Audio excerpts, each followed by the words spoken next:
So let me quickly share my screen just before we dig into the tool, just to make clear where we actually are and what's the topic of today.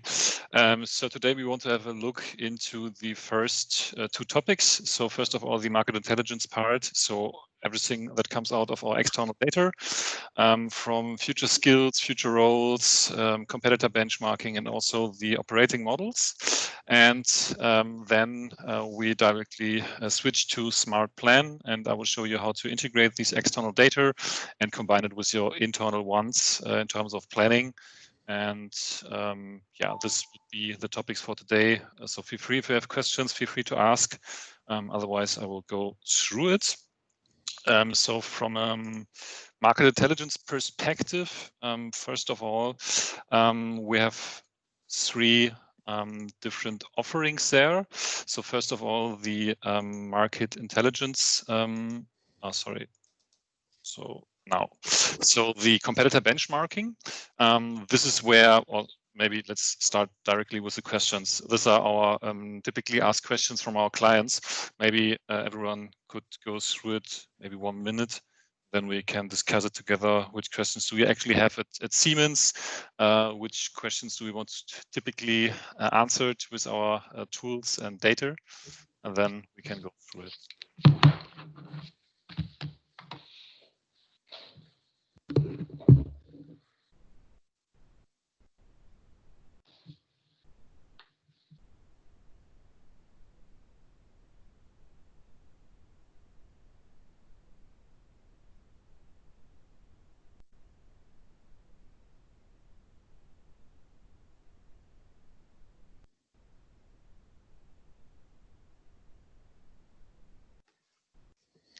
So any thoughts from your side regarding the questions? What are the interesting ones? So middle pillar, future workforce insights, how our roles and operating models are changing, and which skills and roles do I need in the future? Or is it more on the competitor perspective, or more on a deeper dive into the direct future job profiles, or all? I guess given the diverse interests in our group, I would assume it's all. From what I'm looking in is actually the future workforce insights. But there's also something about rising and declining stuff here. Yeah, I would be interested in all of them, to be honest. Files are really important, I think. Okay, and then I would say let's go dig into it. So I have some questions regarding the competitor benchmarking and some example results. I will provide the presentation also afterwards, after our call. So first of all, let's start with the competitor benchmarking. So we're just analyzing in terms of certain questions that comes up from the customers, and then we try to answer these questions with our external data sources that I show on last Tuesday. As you can see it over here, so some typical questions we got is, okay, how do I compare to my direct competitors or also to cross-industry competitors? Which location strategy or recruiting strategies do they actually use? And as you can see it in this picture, on a global scale, we also can compare you with your direct competitors or also best practice companies like Amazon, Google, etc. If it comes to specific IT roles, I imagine that you are searching for the same capabilities as it is done by Amazon, etc. How do you get to this information? Actually, is this based because those companies are also your customers, or are you going through open platforms where you get the information? Yeah, it's all external data, no internal data. Okay. So with various of these companies, we're actually working together. So with Merck, Adidas, etc. But this is only based on external data. So job postings that we crawl from every competitor, and then compared, we extract certain information throughout these job postings. So locations, seniority level, skills, salary, and these data we use for these certain questions. Mm-hmm. Do you have also, let's say, some industrial companies like compared in competition for us, like General Electric or ABB or Mitsubishi or Yes, sure. So we crawl most of them. So far in the last 6 years, we crawl nearly 2 billion job postings globally. So DAX 30, Fortune 500, etc. for sure, but also from general job portals like Monster, Stepstone, and all the international ones from Chinese and also USA, etc. So we have these data, but actually not in the slides. So Okay. depends on your questions. And normally we define competitors together with you. And then basically we start just analyzing in terms of your questions and provide you with the data. So how do you get the data? At least maybe just go over here. So normally we provide our customers completely polished management summary with all the findings we found based on their questions. And then we also have a workshop based on that. And some of our clients also want to have access to the dashboards that we provide, where we integrate all the external data. Maybe I can show you an example dashboard based on that. So we can also integrate it into your existing landscape. So for instance, if you're using Power BI or Tableau, it's totally fine. Some other clients are using also SAP Analytics Cloud, etc. We can also do this. And last but not least, on the right-hand side, the data feeds are more or less, we can provide raw data. So for instance, some clients are advanced in these topics. Or let me check where is there, then I can admit. Perfect. And so we only provide them raw data. They have their own data scientists, etc., just to go through it and get the results out of it. So these are the possible ways in working together in terms of the external data. Andreas, what you mentioned, I think once, is that you did these kind of things for our GBS colleagues already, right? This is what you did for Sabine Köhler. Yes. Okay. Absolutely. I can also share the insights afterwards and send you also the presentation. So she gives me the okay to just to share it internally. So then you have a direct access to a Siemens comparison with your competitors, etc. And then you can also have a look at it. Perfect. And then we can ask her, as we know. Yeah. Yeah, perfect. Yes, then let me quickly go back, maybe just another idea in terms of competitor benchmarking. So in terms of strategic trends that you are looking for actually, and also your industry competitors, as you can see it over here, or also the cross-industry competitors, these are all relevant data based on the questions that the clients asks us. But we can also provide you, as I mentioned, the dashboards that you get the insights by your own or also with our help. Yeah, it's the better the questions, the better the examples. And so I would say for yourself and yeah, for strategic workforce planning, it would be nice if you have these kind of questions just to provide them to us, and then in a common, for instance, pilot project, it is exactly what you want in terms of the results. So just to maybe go to the future workforce insights, get a little bit more in detailed. So which trends do we see? So this is all dummy data. As you can see it over here, we have here mentioned some of our trends. So for instance, the artificial intelligence, and under the big trend, we have some kind of skill clusters. So machine learning, big data, data analytics, RPA, etc. And on the very detailed level, we have skills. And these certain technologies and trends that you see over here have an impact on the jobs and also on the skills. And this is what you can see over here.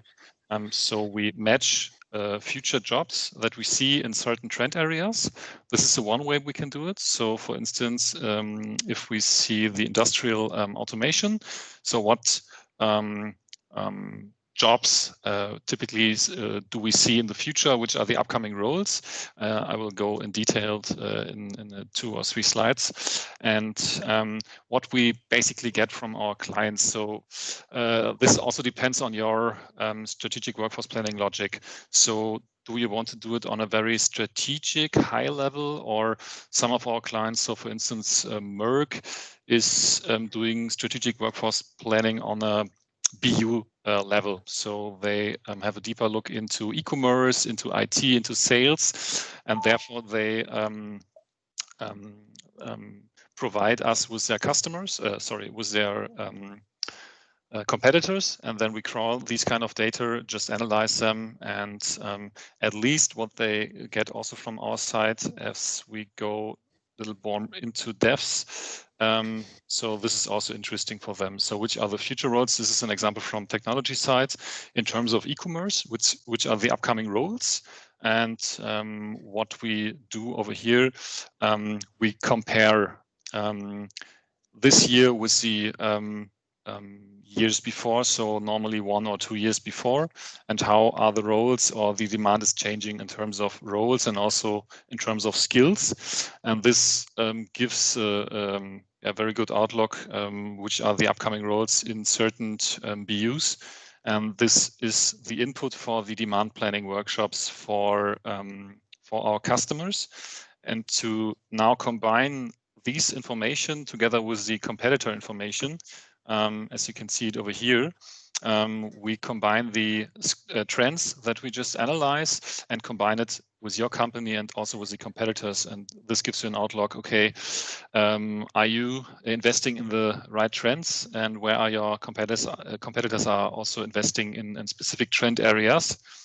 And last but not least, just to give you a rough idea how it can look like, how roles are changing. This is an example from technology side. On the x-axis, you see the employees globally. This is based on job data like LinkedIn, Xing, etc. And here you see the yearly growth rates. What's especially important for our clients to see which are the upcoming profiles, also in terms of recruiting and re- and upskilling. So do I need these roles in my operating model? First question. And when I need these roles, do I have actually the right skills? So combination with smart people, just to see how a future profile look like. I will show you later. Compare with your existing skills and how big is the gap in terms of strategic workforce planning. And you can do this based on job profiles, but also on a skill level. So maybe to make it a little bit more tangible, as you can see it over here, this is a sample future job profile. So how do we do this? We use our quantitative external data.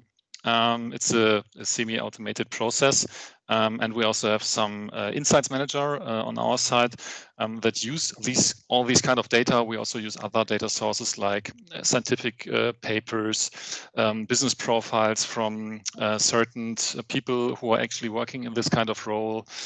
We are using also our patent database, and therefore then we provide you with the future duties, as you can see on the left-hand side, and also the future hard and soft skills. And also we give you information about the future trend. So is a skill in the future more important or maybe stable or also less important? This is a future profile, so no less important skills. And also in terms of proficiency, and this is especially used for re- and upskilling and also for the matching. This we can use on a very detailed level also in smart people. So as I have shown it on Tuesday, you can use these sample profiles also to put it into smart people and just match your actual workforce against these future profiles. And this gives you a very exact idea on how you're actually standing in terms of skills. Do you have the skills? Where do you have upskilling potentials or reskilling potentials from an external data perspective? And this is actually where we are working with your Comp and Ben colleagues in terms of your grip catalog. So what you actually have in your catalog, so from my perspective, you only have a job description and also an idea about the duties. But if it comes to the skill level and also the proficiency levels, this is basically something that we provide to you and also some kind of white spot detection. So maybe in some profiles you actually have some sort of skills, but overall I think we enhance your whole catalog in this case. So this would be a rough idea about the market intelligence. And have you any questions so far? Otherwise, I would go directly into smartPlan and show you the tool perspective. But we need to, let's say, configure our skill catalog or match our skill catalog to an external, let's say, skill map or skill list. That needs to be done, huh? For which use case? For this future work profile, or? Yes. Ah, no, no, therefore not. So therefore we use our own skill catalog and job catalog. So no need for this with your catalog. Your catalog we basically need for the smart people matching, or we could use it so that we also have your jobs included and also your specific skills if they are not already covered in our catalog. Okay, thanks. Okay, then maybe one last slide just to show you the connection between the tool. So we have actually talking about the external data view, and we can also integrate it into our smartPlan tool for the supply, demand, and gap analysis. And we can do it in or with certain layers. So on a job profile level, or also we can go into detail into skill level. And what you can see over here, the employee services means smart people, etc. So there's also the connection. And yeah, this is the target picture. And for smartPlan, let me directly go into the tool. Has anyone seen it before, or no one of you so far? No. Well, only the ones that first okay. meeting. But that's okay. cool. Just think of we haven't seen it. Okay, perfect. So what is smartPlan about? It's a cloud-based tool. So you get access through your web browser. And we can also connect it via single sign-on, like as we do it with smart people. And what you see over here in the overview, we have certain planning cycles. So the orange ones are the planning cycles, as you can see it over here. And in a specific planning cycle, you have different planning units. And this is also completely flexible for you. So let me set up a new cycle, then it gets a little bit more clearer. So first of all, we can integrate existing external data from your side. So this could be data from SAP, from Workday, from Excel. So it depends on your actual IT landscape internally. Just for you, it's completely flexible just to import these kind of data, just to use it for the planning. So in most cases, we got some kind of Excel sheets for the supply planning. So how many employees do you actually have? How many do you plan in the next 5 years? So this is basically something that we can also integrate directly. I will show it later to you. And then what you basically can do is you can define your planning intervals. So it could be a yearly planning or a quarterly or a monthly planning, completely flexible, and the number of years. So in our opinion, midterm planning, 3 to 5 years, long-term planning, 7 to 10 years, also completely flexible. And then if it comes to the planning level, as I mentioned, in this case, we're planning on an organizational or a BU level and also on a job role level. You can also go one step deeper on a skill level. And what you then basically can do, you can also, in this case, define different scenarios. So if it comes to demand planning, so how many people do you need in the future? This is always based on your business strategy. And so in this case, is it an example from sales? So I plan a fully digital sales in the future, and the other scenario would be a semi-digital sales. And also in terms of supply planning, I plan with a high attrition and also with my historic attrition. We also have lots of other factors we can integrate here. And then at least if it comes to gap filling, I showed later to you, you can combine these different scenarios. So you can say, okay, how big is my gap if I combine fully digital sales with a high attrition? and then it will show you up the numbers. And this you can also use very flexible. And we have at least different planning variables. So on an FTE or on headcount level. And if I now set up the planning cycle, then you easily can add different planning units. And this is also very flexible. I remember our discussion about the project staffing. So if it comes now to the planning units, you can also, this is also completely flexible. You see the data fields that comes from your imported data. And we can do the planning on a location side, on the business unit, or also project-based, completely flexible. And what you basically do over here, you can also assign users to certain planning units with certain user rights. So from an admin side, also to someone who only can view the kind of data, or also some editors. And if I set up the certain planning units, maybe we can directly go into one of these planning units just to show you some details. Now I'm actually the business leader and I have to plan my future demands. I will only see my certain planning unit in this case. And if I go into it, as you can see it over here, we are actually planning my fully digital sales team in the future on a job role level. So these roles are also imported from your existing data sources. And what we basically do over here, so as you can see it over here, we are starting in 2019 and planning the next 5 years in terms of sales. And this is data that we import from your existing systems or from Excel, etc. And basically what we can do is we can define certain driver models for each and every job role. So as you can see it over here for the job role account manager, I have a different driver model in comparison to the client success manager. And what does a driver model mean? So if it comes to driver model, first of all, we have to define different types of driver values.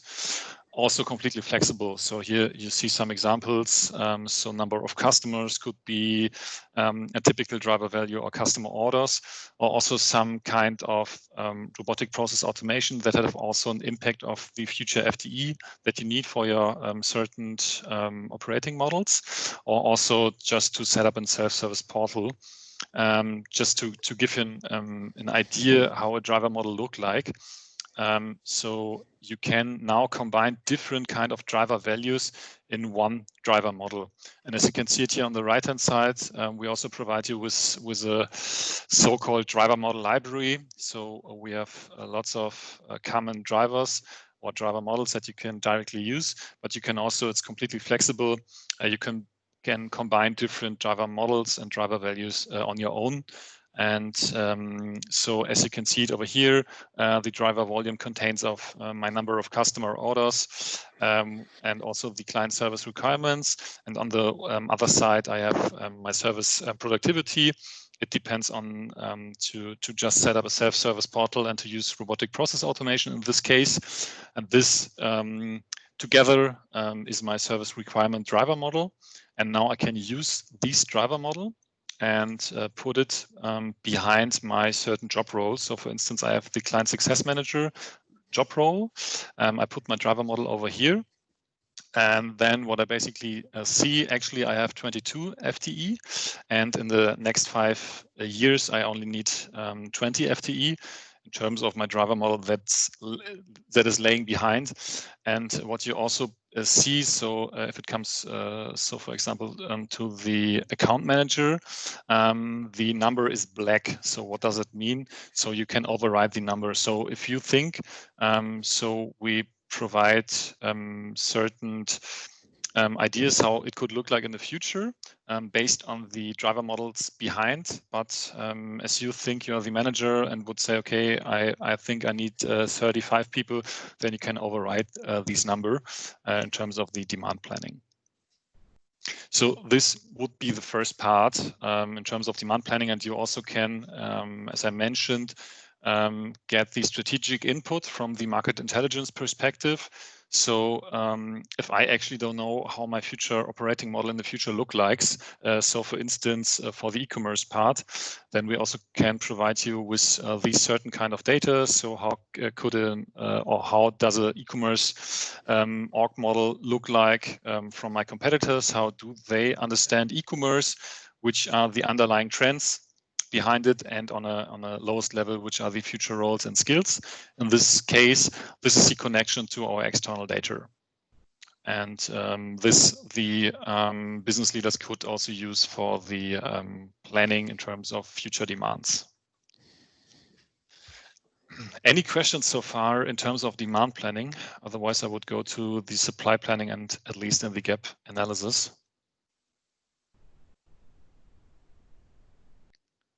Okay, then I would go. A question: is there a possibility? Let's say our demand models, we derive often our demand out from standard projects, standard offers we made. Huh? Mm-hmm. For example, a standard power plant. Huh? Mm-hmm. And for each standard, there is a specific set of job roles, and then derived from the amount of plants we expect to sell, then we could also derive the demand. Mm-hmm. Is that also possible? Yeah, I would say on the one hand, you can integrate it through the driver models, but I would say then it's the normal scenario, as you would so call it. So, and then you can integrate it with your existing data. So you have a normal case, I would say. We import it through maybe Excel or whatever you have, and then you have your normal job roles and also skills for the normal project. And if you are seeing any changes in terms of your business model, you can drive it through the driver values and models in the future. So if I get that right, Andreas, you upload the current state, so the typical set of what we do in such a project that Martin just described, and then you would say the change for the future would be via the driver models to have these different scenarios saying, well, we assume the number of projects going up or going down and stuff like that. Yeah, absolutely right. And also we expect an increase of productivity in engineering in specific job roles, for example. Or change of technology. Yeah, this is what you then put into the driver values. As you can see it over here, robotic process automation, combine it into a driver model, and then put it behind the certain job roles. And then our system basically gives you an outlook how it looks like in the future in terms of your future demand. So this is how it works. And as you can see it over here, some drivers can update automatically, but you can also put it on manual. And then as you can see it over here, you can also override the numbers that are estimated from our system. From my side, one question: when we then have the demand we need, then we have the roles, what is needed in the future. Can we also then see how we get people to you mean in terms of that's the supply side, I would say. Okay. Yeah. So this would be the next thing, as you can see over here. Yeah. So we have also the department and job roles over here, and also the future supply, as you can see it over here, in the next years. And therefore, we also have different scenarios. So with a high attrition, or if it comes to retirement, etc., we can also integrate it into here. So how many people do retire at what age? And this we can also put country specific into our tool. And then basically what's done over here is also automatically calculated. But sometimes, or most of the time, clients do have these figures in an Excel sheet or anything like that, and then we can directly integrate it. Otherwise, we can also integrate it from existing data. And last but not least, if we now compare future demand and our actual supply, we come to the gap analysis. And I guess now it gets a little bit clearer on a, now we have it on a job role level where you see, okay, where do you have over or under capacities in terms of the certain job roles. So for instance, in this scenario, so we combine the fully digital demand scenario with the high attrition supply scenario. And then we get these figures. So for instance, we have the account manager, and until 2024, we have a surplus of 40 account managers. But we also, on the other side, we have a shortage. So in terms of digital sales managers, so we miss nearly 21 people. And now if it comes to the gap closing measures, we can also integrate it into the system. As you can see it over here, we have different kind of measures so that we could define. So for instance, the easiest way, if I have a shortage, I recruit externally. So you can put also your external figures in terms of recruiting. But normally we close the gaps in terms of re and upskilling, if it's possible. So as you can see it over here, if I go a little bit more into depths, this is also the connection to the smart library I showed you on Tuesday. So there basically we can show you how big is the gap between an existing role and a future role, and how can you close the gaps, how many time do you need to develop in these certain roles. And this is also, these numbers we can also connect to smart people. So for instance, if I'm going back to here and we say we want to recruit maybe 10 account managers, then you can also connect these figures to smart people and push the job role of an account manager into smart people, and can match at first your internal possible candidates, and then second, if you close the gaps with maybe 5 internal employees, the other 5 you get on the external job market. So this could be a possible scenario to close the gaps, but this is also completely flexible and how you want to use it. Again, a question, Andreas. You showed that it's the difference between the different roles. So if I want now to do kind of a reskilling from account manager to digital sales, this is what you just shortly showed before, right? That we see the gap, and then we could also look into that. And is that also linked to smart people? Yes, this is basically, as you can see it over here, we also have the connection to smart library. Just to give you an outlook how it looks like. So this is over here. We have these certain development paths. So if you want to develop, so for instance, some sales reps into other roles, then we can directly see which skills need to develop and which trainings are underlying. And this is the connection also to smart people.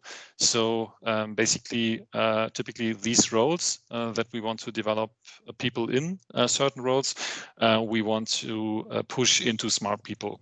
So in the internal job ports, for instance. And these gaps are calculated, as you described it on Tuesday, from the skill gaps, right? From the skill matching. Yes, absolutely. It's not something we have to put in. It's calculated from. Yeah. It's the gap between the assessed skills from your existing employees and basically from the job roles that we have in our catalog, as you can see it over here, based on these skills. So we have it also on a skill layer, and so we compare these skills with the existing skills and get the gaps. So this is where it comes back, so to say, in the planning smart plan, that you then see which are the possible sources for developing people. Yes, absolutely right. And at least you also can integrate your existing trainings, as I showed on Tuesday. So it could be internal trainings, videos, ebooks, etc., and also external data sources. So LinkedIn Learning, Udemy, Coursera. And based on that, we can also build on learning journeys for every employee. But from my perspective or understanding, you would do this in Sabre, right? Right. But with the gaps that you would have been calculated. So there we have the interface. So we would get you the data on an employee level, which employees do have which gaps and which future roles you want to emerge, and then you can use it for the re and upskilling in Sabre.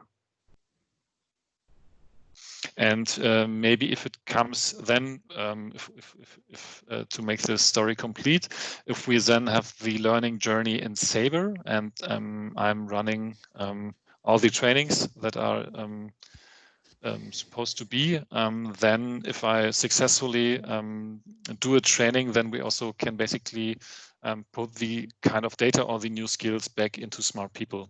This could be maybe automatically, or because we don't have the information, because it's done in Sabre, but then the employee has to get an information in Sabre just to assess the new skills into Smart People, that you directly see, okay, which new skills do they get, etc.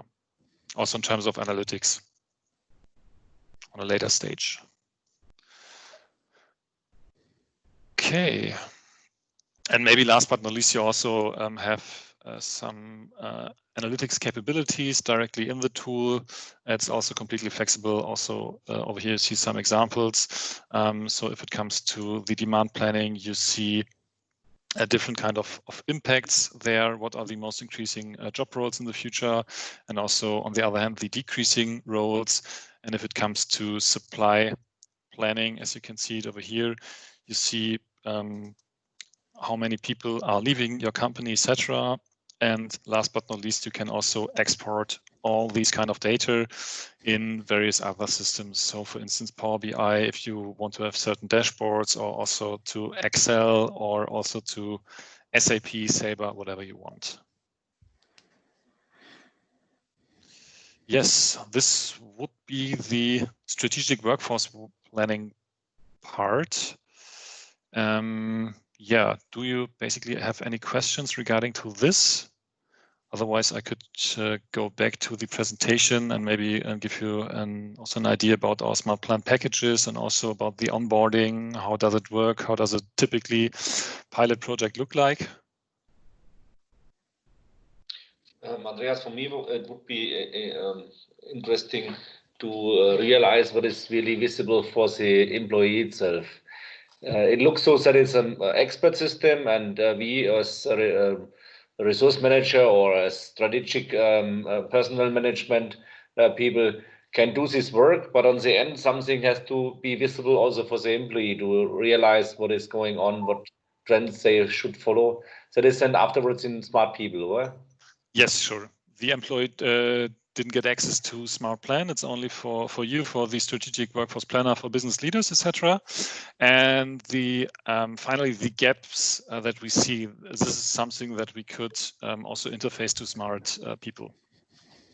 And then basically, maybe just to show you the connection to Smart People, as you can see it over here, if it comes to skill suggestions, this could also a possible connection. So basically what you can do over here, you can also put your future skills that you see throughout the workforce planning approach, and push it into Smart People. And then from an employee perspective, I can say, okay, I'm interested in Java, MongoDB, and also in VR. And then you basically could also integrate it into your future skill set, so-called. And then what we basically do based on that, we can also provide you with certain kind of trainings. And then you can add these trainings to your learning journey. Okay. There's a question on that. Is it only on that skill level, or could you also push that in terms of upcoming jobs, upcoming this career suggestion thing, right? Not in terms of avatar jobs, but more in terms of, look, these roles are progressing. Maybe you're interested in developing in that direction. We can do both. So if it's our real jobs from Avatar, we can integrate it through our job posting that I showed you yesterday. Yeah, that's what we already discussed, right? Yeah, and the other thing would be the career suggestions. So from a smartPlan perspective, we can also integrate it into here, so that you see these are the upcoming roles in the future. Maybe you actually don't have a direct open role for it, but I can re and upskill in certain other job roles, for instance. And how do I prioritize that? Based on the smartPlan data, I give them a higher priority than other roles, right? Now, the future roles for every employee are based on his existing skills. So, for instance, if I'm actually a data scientist, then we have a deeper look into what are related job roles in terms of data scientists and how can I re and upskill to certain roles. That's clear, but somehow I want to push certain roles to the awareness of these people. So for Pamela, okay. maybe the sales automation scientist last year was not on the screen, but we identified in smartPlan that this is an upcoming skill set. Yeah. So would that then kind of be higher prioritized so that she sees that? Yeah, maybe we can, we have done it in the past. We can also put some icons on every certain job. Is it a trending job? Is it a new job, an upcoming job? This is something that we basically also can do. Because I think this would help people to understand where the company sees the future, right? Mm-hmm. Absolutely. I don't think, Christina, Martina, I think that's something in your direction. Would that make sense for you, or is that? Yeah, you see me a little bit impressed. So because of that, I'm so silent because I think that's the thing I was looking for in that point. So that we really can see, okay, where can we reskill and upskill people who have jobs which have jobs they will not exist anymore in the future. So so that is really a point where we want to drive forward in that topic. I totally agree. It also looks good to me. So what we also can do is we can also integrate it into the home screen. So maybe we can also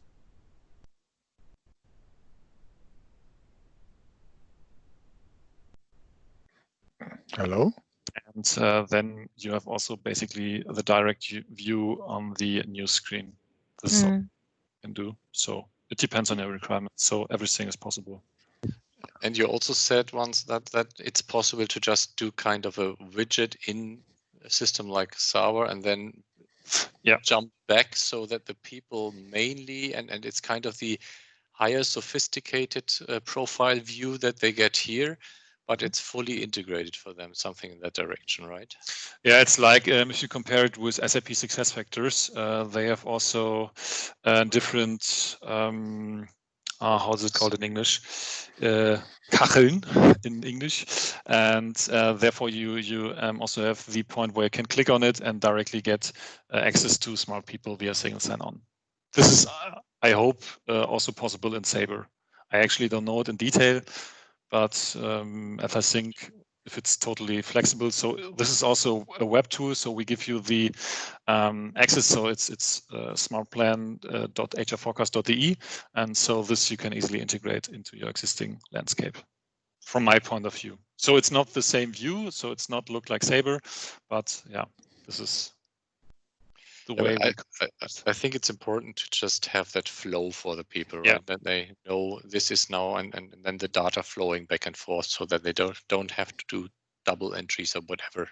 Absolutely. So what I think what would be nice is to start from a journey perspective with smart people, just to assess your skills, get a clear vision what are future roles and skills, etc., and then use the gaps that are upcoming, integrated into Sabre, and then therefore use these for the re and upskilling courses, etc. And then if it's coming back to smart people in terms of skills. So as you can see it also over here, we also automatically update these profiles. This is also something important, in my opinion, for the employee, just to see how my existing role is changing, not also to see which are future upcoming roles from my perspective. Okay, so in terms of times, we have 30 minutes left. Are there any other questions from your side?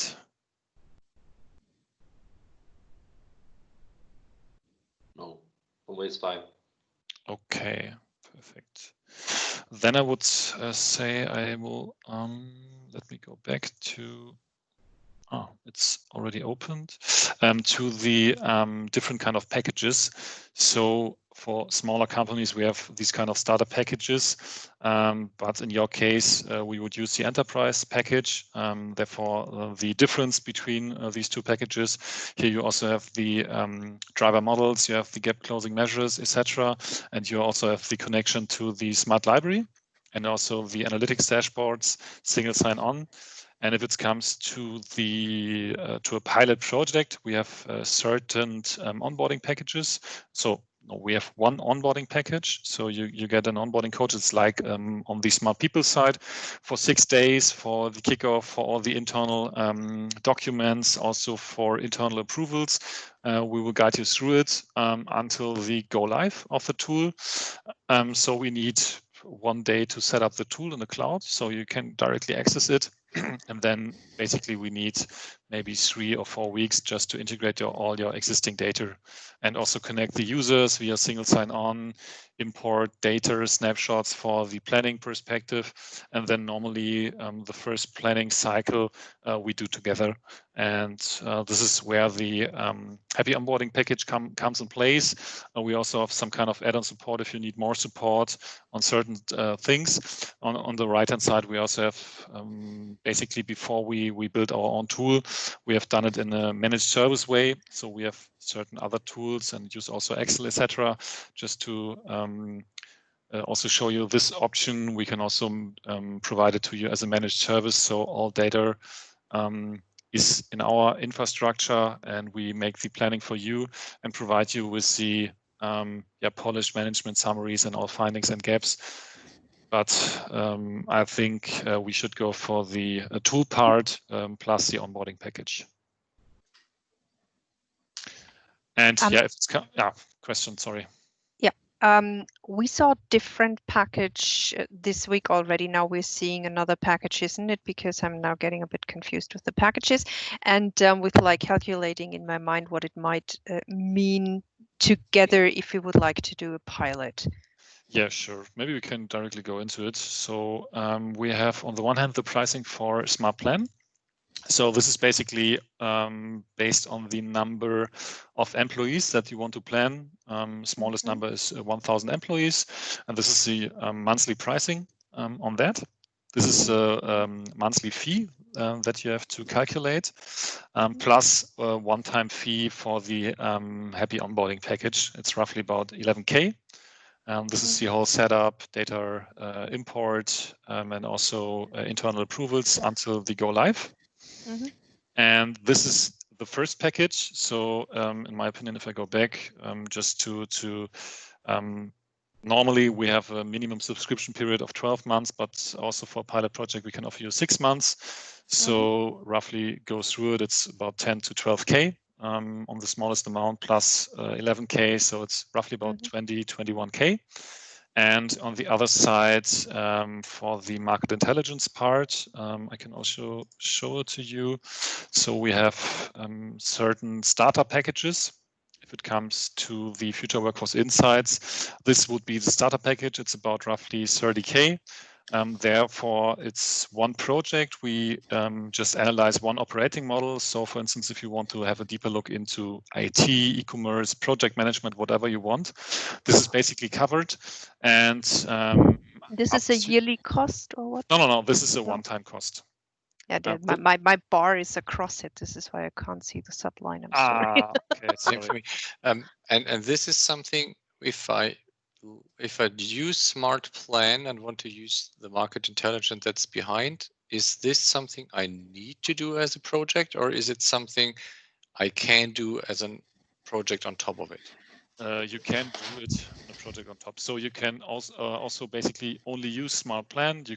But you can also only use market intelligence. It depends on your existing landscape. So some of our clients, so for instance, Allianz is using only smartPlan plus these kind of future profiles, and Merck is only actually using the Future Workforce Insights plus the future profiles. They have set up an own SWP tool actually, but in the future they wanted also to change to smartPlan. Okay, but to use the market intelligence, I need the project on on market intelligence. Otherwise, I do not have the data. Um, That's where I'm a little bit in between at the moment. But if I do these scenario plannings, I want to use upcoming profiles and stuff. You mix that up for the gap analysis and so on. Okay. No, you don't have to do it. So if you do the demand planning, so most of the time it's easier for the managers just to get external data to plan the future demands, but you can also do it without the external perspective from our side. So this is rather the step before to understand where I'm going to, what are the trends. And as soon as I have identified, however I did that, what the roles are that I need in the future or how my business changes, I can use the smart plan without using the intelligence piece as a project. Yes, right. Thank you. I didn't get that sorted out. Okay, perfect. I don't know how the others think about it, but... But one question from my side, when I smart people and smart plan, I have to add the costs we saw on Tuesday and see now. Yeah. Yes. So you have the pricing for smart people, SaaS fee plus onboarding. You have the market intelligence fee. This is a one-time fee. Just to this is also that project we are running on with the GBS colleagues, and we also have some yearly plans if you want to ramp it up internally, just to make a service out of it. We also have some continuous plans. These are yearly license fees. Or monthly license fees, but most of the clients are paying it yearly in advance, and therefore you can have a look into certain org models plus different companies, etc. And smart people is also the same like smart plan. It's also based on the number of employees plus the onboarding package, and the onboarding package is roughly about 10K. Does this answer your question? Yes, it answers my question, but I'm calculating in my mind and okay. when it comes to a result. So yeah, okay. So I just I think I have to double check then the slides after our meeting and have to calculate what we need and perhaps for what we definitively need for a pilot, perhaps what we have in mind. So I cannot answer it now. So give you a quick idea. So smart plan is about roughly 20K. Smart people is roughly about, it starts with 12 to 15K. And the future workforce insights, as you can see over here, it's roughly about 30K, just in terms of piloting different kind of things. But you can pilot each thing separately and just build it on modules. Yes, sure. Which is the nice thing, but makes it a bit confusing in calculating. Yeah. So we need to, as Christina said, we need to understand what a first shot could be, and also understand what the vision would be. Sure. Yeah. And cost. We have because we have a pilot in mind, but we have not a long time for spending the money. Just a question about how fast we can be with the pilot. I thought we talked about it on Tuesday, but I'm not remembering very well in that point.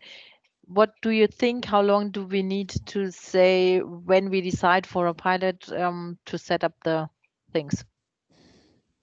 Yeah, I guess we are working in sprints, so I guess it takes maybe roughly 1 week to get aligned finally, and then make directly the kickoff meeting, set up the tools, and then we can directly start. So it's basically 1, maybe at least 2 weeks. It depends on our actual pipeline, etc. And then project timeline. It depends also on your questions and how you want to go on devs. So for the market intelligence part, if it's very high level, we can do it also in 2, maybe 3 weeks. If it's more in devs, normally it takes 3 to 4 weeks. And for smart plan and smart people, we can set up the tool into 1 day. And then the work is to import your data, get access to, get your employees access to the tools, etc., and just train them. But this yeah, is also maybe roughly 3 or 2 weeks, 3 to 4 weeks. Okay. But what it makes easier for us, maybe just also to get aligned with a common pilot project, would be nice if you maybe send me some of your questions or what you actually have in mind. So how many employees, which business unit, which questions do you have? And then maybe based on that, I can provide you with a proposal for the whole project. I guess this is much easier for you. Thank you so much. Yeah, you're welcome. That's what I wanted to hear. Yeah. So, Also, the time frames. Those are the time frames we wanted to hear. yeah, sure. You also basically have some time frames over, or let me check, is it over here? Yeah, so you get a rough idea about the time frames, which certain things we do through the different phases. Yeah, but I will send it to you afterwards. For me, it would also be important for the future talks. Would Harald be my future first point of contact, just to also provide you with the proposals, etc.? Yeah, we discuss it tomorrow, I would say, how we should proceed. Okay, perfect. But in regard of the pilot project, we have to align the business. Therefore, we have to know in which kind of organization we want to do which part of this functionality. But yes, the pressure is there to start in Mülheim.